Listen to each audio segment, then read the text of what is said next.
लातूर जिल्ह्याच्या अनेक भागामध्ये वादळी वाऱ्यासह पाऊस झालेला आहे आणि त्यामुळे प्रचंड नुकसान झालेलं आहे।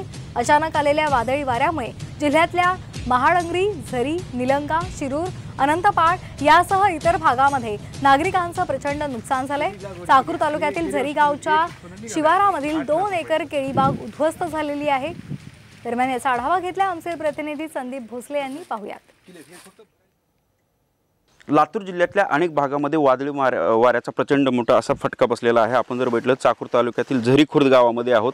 2 एकर केळीची बाग जी आहे ती अक्षरशः जमीन उद्ध्वस्त झालेलं चित्र दिसतंय। आपण जर बघितलं तर लातूर जिल्ह्यातल्या महाळंगरीमध्ये काल अचानकपणे वादळी वाऱ्यामुळे वीज पडून 2 शेतकऱ्यांचा मृत्यू देखील झालेला आहे। तर जिल्ह्यात इतर ठिकाणी प्रचंड मोठं नुकसान झालेलं आहे। रस्त्यावरती झाडं कोडमरून पडलेली आहेत। विद्युत पुरवठा देखील खंडित झालेला आहे। विद्युत तारा देखील तुटलेल्या आहेत। आपण जर बघितलं अशा पद्धतीचं नुकसान जे आहे ते या शेतकऱ्याचं झालेलं आहे।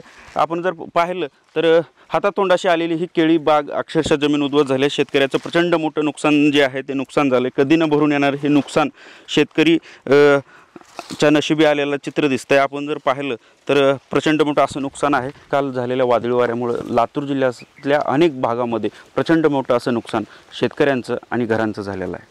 संदीप भोसले, सामटी न्यूज, लातूर।